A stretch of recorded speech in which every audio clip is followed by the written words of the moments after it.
See how many times it's flashing. Filter door. Yeah, I was in the 20s. Fell off.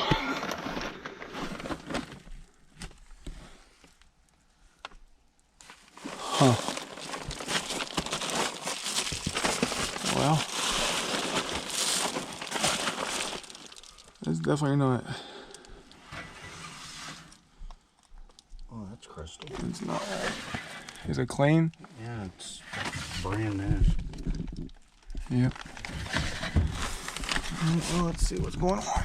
Let's see. Continuous on flash. Replace IFC. Interface control? Well, it's a brand new board. That's the one.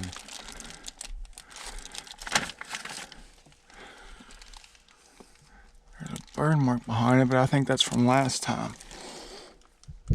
Yeah, replace board 11/15/22.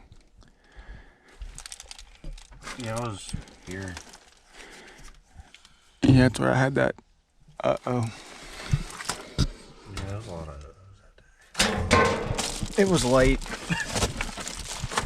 I wanted to go home. Can you give a... I'm gonna jump it out and see what happens.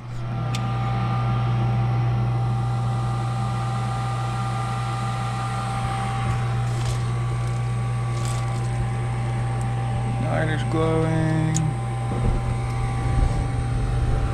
Lights up.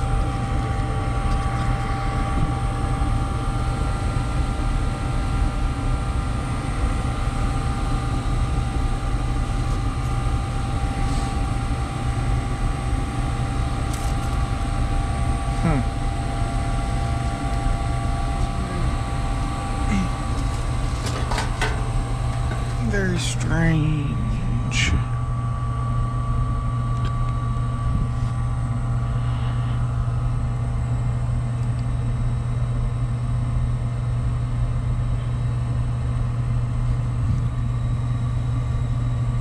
I don't know if I trust, I mean,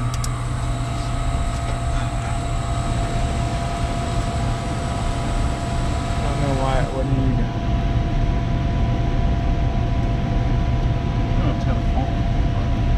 Yeah, I know. I was gonna let this run for a second. And I want to go through that and see if I can see anything else that might have happened.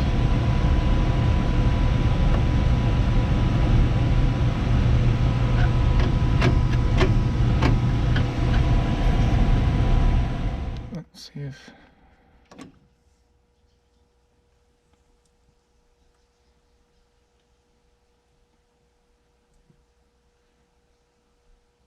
It didn't change, did it? Mm-mm.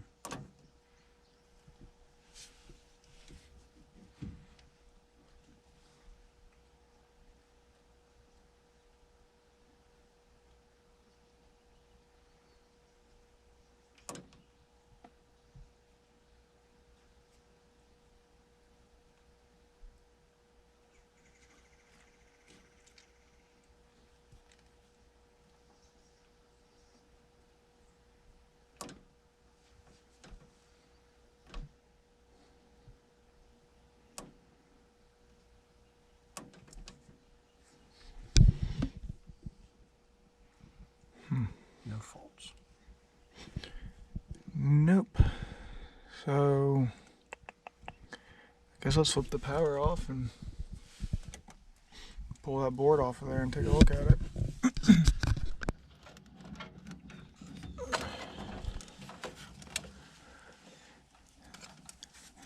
No burn marks except for the one I caused last year. Just so everybody else knows, if it's missing this little thing, it won't work.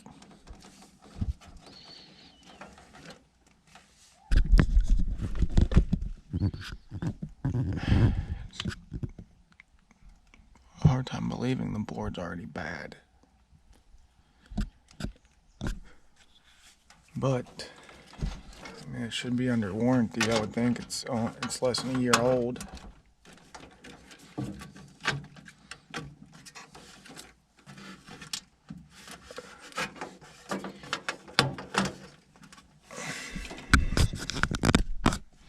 Does it have a flame sensor? Fault code? I'm sure it does. Probably a 3. Usually, some train 3s are. Or maybe, no, it's a 5. 5 flashes, flame sense when no flame should be present. Well, it's a 3 on pressure switch. So, continuous on. Wait. Normal operation. Continuous on would be continuous on. So that's flashing. So that was just flashing slow, normal, no call for heat. So I jumped the gun there. So that's just normal. Continuous on, it means it would just be lit up continuously. It wouldn't be blinking or anything. So we're gonna go back to where I was thinking the fan might be running constantly for. But I think also last year when we were here, I think it was getting really close to, like it was just riding right below going out on limit. I think it might have been this house. The inducer. Oh, Is that let's. what you're talking about? No, the high limit here was just riding right below that temperature, which is 180. It is the high limit. I should have placed a bet. We're going to check the flame sensor first, and then if it doesn't look bad, we will put the temperature probes in and turn it on and see what we got. This board doesn't have the spot to check the flame sensor, so I'll have to actually pull the wire off and do it the other way. Alright, I got it jumped out. I got my flame sensor meter hooked up to check the flame sensor.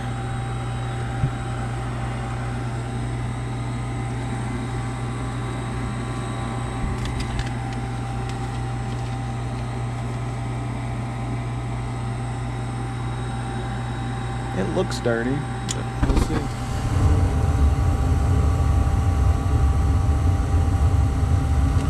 It's not bad.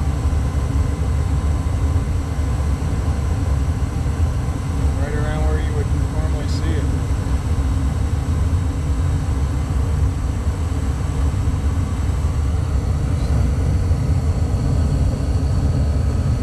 That's not it. Well, I guess we'll put the probes in and see. Put one of my probes in and see how high it's getting after a certain amount of run time.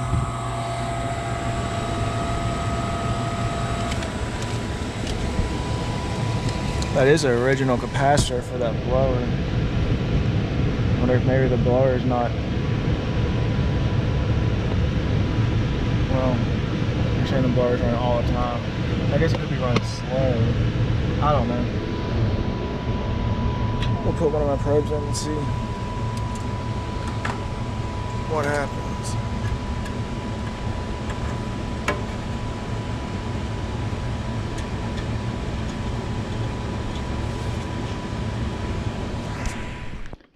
Alright, I got my probe and the supply. We're going to see, let it run for a little bit and see what it gets up to. What's it say this data tag right here? It should say like the maximum split they want. So we need to put one in the return too, actually.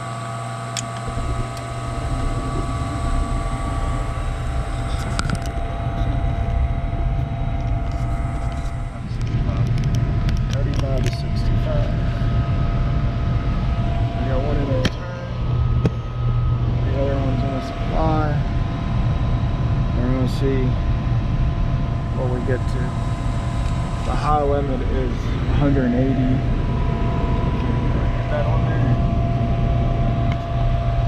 180 degrees when it opens.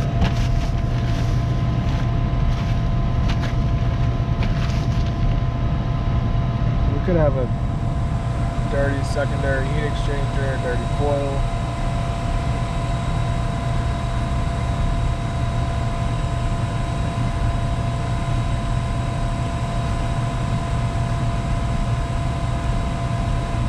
The fan speed is, I think that's medium low. I think yellow would be medium high.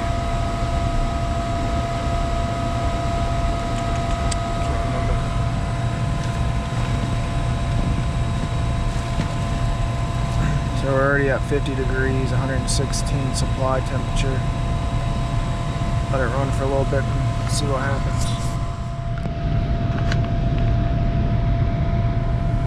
So we're at 62 degrees, 130 supply, 68 return.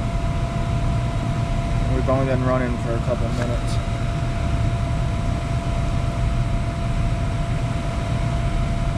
Could be wrong, but I'm thinking blue is typically medium low and yellow is medium high. So I can find table A. I'm trying to figure that out real quick, and I might switch those. If so, let's see if that makes a difference. I'd like to only be around 45 or 50 at the max for my temperature split.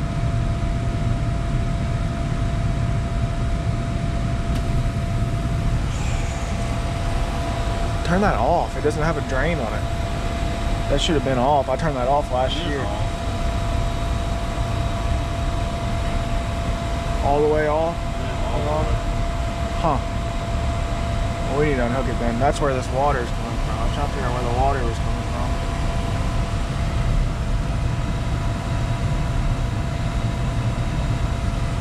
Let's give it a little more time and see what we get to. It's got right here. Okay, so I had it backwards. Blue is medium high, yellow is medium low. So I really can't make it go any faster unless I just jump On black. Jump the black to both of them. But we're at our maximum, what they want for the maximum temperature split right now. We just switch these two.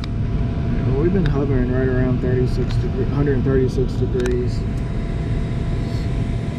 Or 67 on our split. Which my probes could be off a couple of degrees. So we're riding right out to maximum.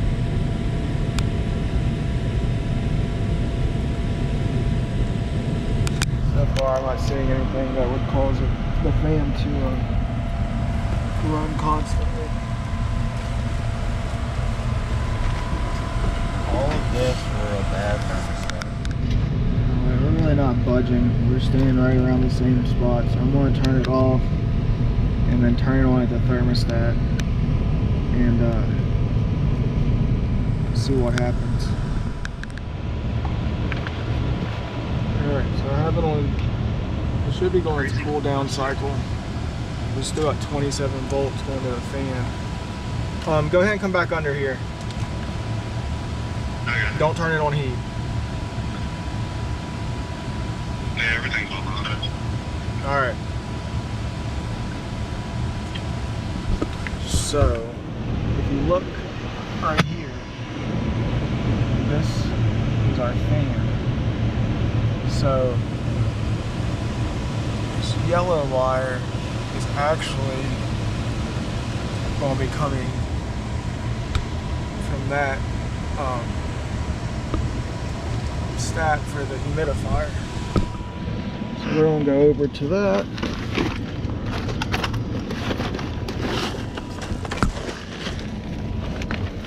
And take a look. Because the cooldown cycle is only 100 seconds, so it should have already went off. And if you look right here on the bottom of this, it says blower activation on. So we're gonna turn it off and the blower goes off. So somebody switched that to on. So problem solved. Seriously. That's all it was. Somebody had hit that and turned it to on. And the only reason I know that is because remember that one we did on Red House, and he had one of these humidistats, and when I wired it back up, when I put it back on after we installed the new unit, he called and I had to drive all the way back out there because he said the fan was doing something weird. And that was all it was. I had accidentally hit it to blower activation on. That's all it was. So that's why I got a whole bunch of weird wiring over here. Yeah, and that's why. So it's into the G. And that's why it started when they started heating, because it's a humidifier. I'm wiring all kinds of things today. So problem solved. I just happened to, when I was checking between Common and Green, I saw this and I was like, oh, you gotta be kidding me. There's no way that's all it is. And yeah, that's what mine. it is. Pick two. Compressor is not pumping. It's a 3-phase unit, so there's not going to be a capacitor for it. Pretty sure it's a 3-phase unit. Yeah. So this is the one that's going straight to the compressor.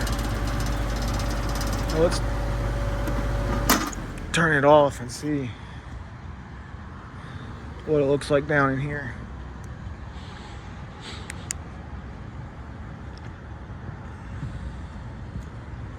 Of course, the fan stopped right where I was looking at.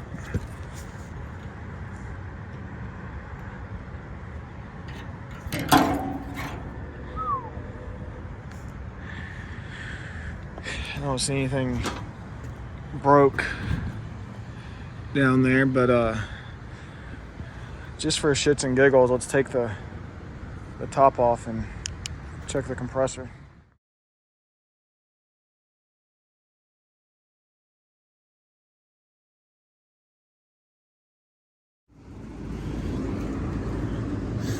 Alright, compressor is not grounded or anything, it's just not pumping. So they're going to need a new unit unless they want to replace an R22 compressor, which I wouldn't recommend. So that's that. Alright guys, I got a blower here for an old mobile home style electric furnace, and as you can see, it's done. So I'm gonna get this one pulled out. I already had one in my truck right here. Most of these older style ones, until they got the X13 motors in them now, I believe, but they were all 1/3 horsepower. So we'll get this one right here pulled out, get everything wired up to it the way it needs to be, and should be good to go. No. Alright, so you can see right here where all the oil has came out of this motor, so that's why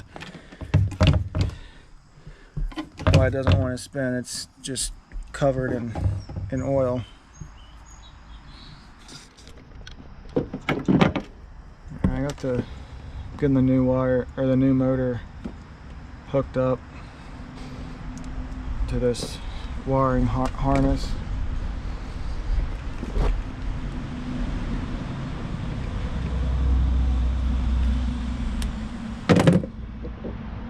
put a couple different connectors on it I didn't have before, just to make it easier in the future if we need to replace it. We can just unhook these and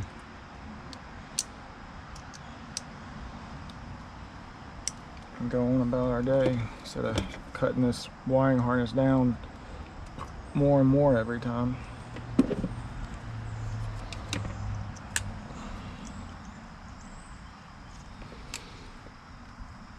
These aren't made for lefties. There we go. Wait, I'm a right. This is for right-handed. I don't know. I'm stupid.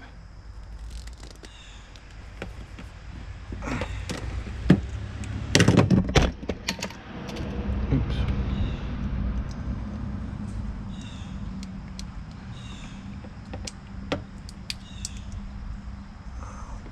Twisted on me when I crimped it. Damn it. Can I get this to fit in there still? Yeah.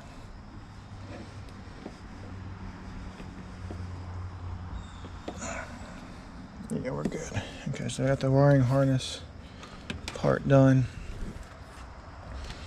I gotta just cap these off.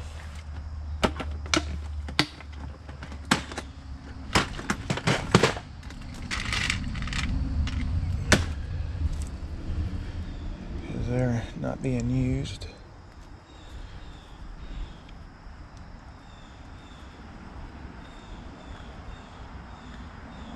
Okay, those are capped off. This is done. Now we'll get it put back, get the bracket put back in it, and put it back in and change the capacitor. Okay, let's get this one in here.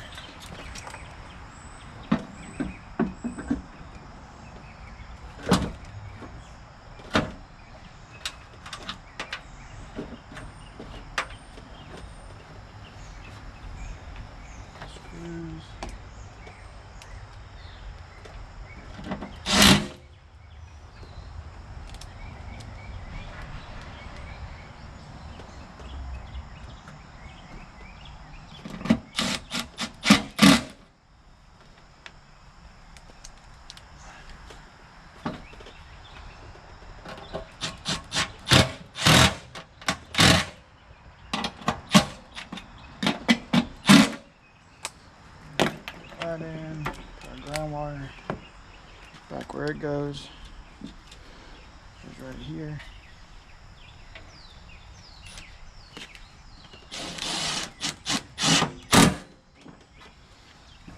Okay.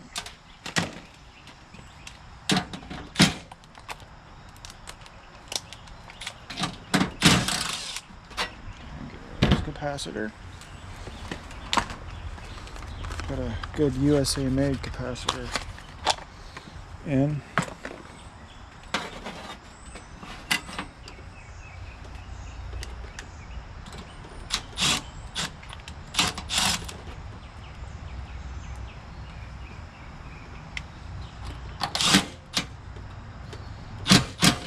Okay. All of this stuff should be correct. I'll get this plugged up. Grab his zip ties.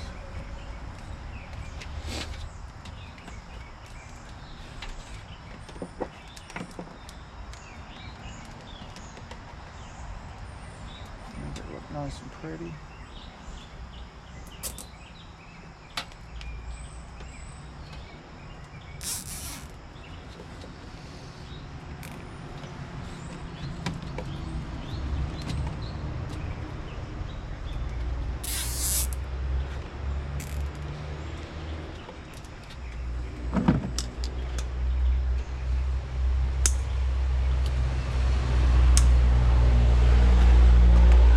There's any Milwaukee fans out there, but look at this. USA made now. Took them long enough.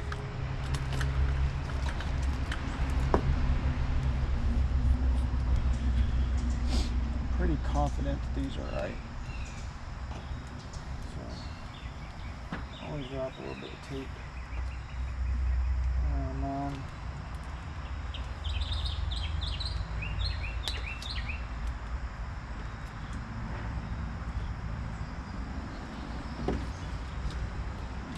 I use this little hole right here.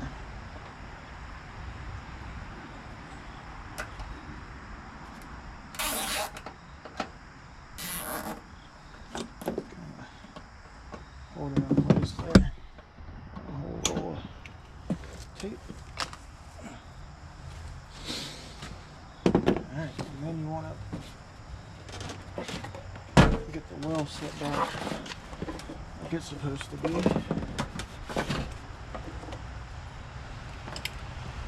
This.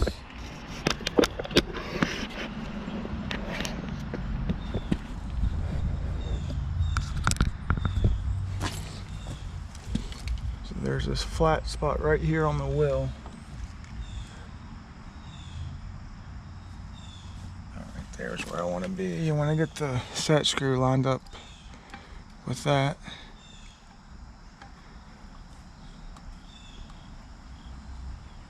Tighten it down by hand first, and then finish it with your adjustable wrench.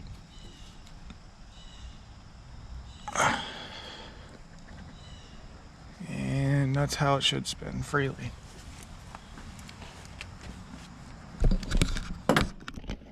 Alright, this is our furnace.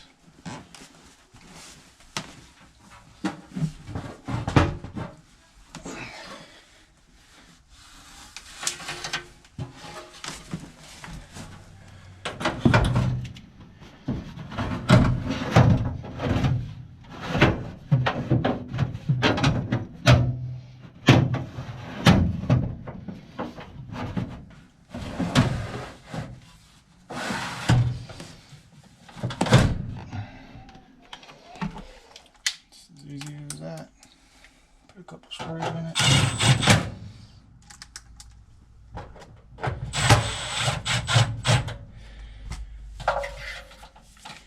Put your plug back in.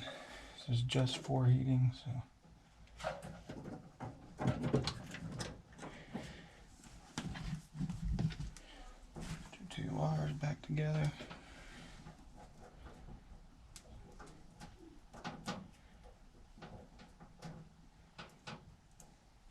Doesn't matter which one, they're just making a circuit.